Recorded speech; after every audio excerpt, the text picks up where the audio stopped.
This image represents a transition of not just parties, but of style and of demeanor of approaching the presidency. You know, the stoniness of the steps and the stoniness of Trump's face versus how the Obamas are interacting with each other, and even how the Bidens are interacting with each other, just stands as such a stark difference, and kind of, I think, a shocking difference to how a lot of people saw the election. One of the things I like about this image is the four figures at the top have a kind of A-B structure. You have blue, red, and to me, I think that really reflects what Mark just said about that there is a contrast here. It's very interesting that Melania visually referenced Jacqueline Onassis, kind of like a deconstructed Jackie O. It was like Jackie O, but not like an imitation of Jackie O.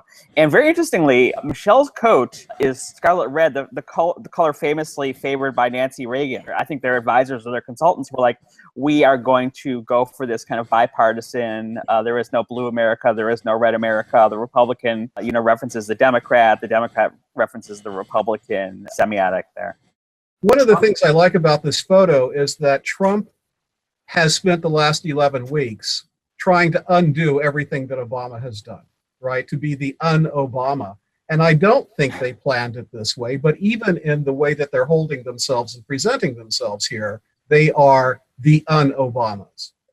I think they look both as if they'd rather be anywhere other than at this event. She is not looking happy or involved. He's scowling. This just kind of is exactly the same relationship that they seem to have in all of their pictures, this rigid, not touching, no connection between the two of them, unlike the way that Barack and Michelle are sharing a little joke or a little laugh is exactly how we saw them interact from his inauguration. The square of the Instagram, I think, works really well visually with the lines of the back steps of the Capitol. It gives this moment a kind of visual pressure. Somebody posted in the chat, the Bidens are escaping the frame, and that squareness of the Instagram frame for some reason seems to exacerbate that feeling for me. When I looked at it initially, I hardly noticed the background, and then looking at it again in the last couple of days, now I'm totally aware of the steps and this idea of how steep things are, or how steep things are for Trump. Somebody who is a Trump fan could see this as like the Trump's taking the position much more seriously than the Obamas, right. Which a lot of people didn't like how at ease the Obamas were. They felt like they didn't treat the presidency with enough seriousness. So I could see those people responding to this in a very, very different way.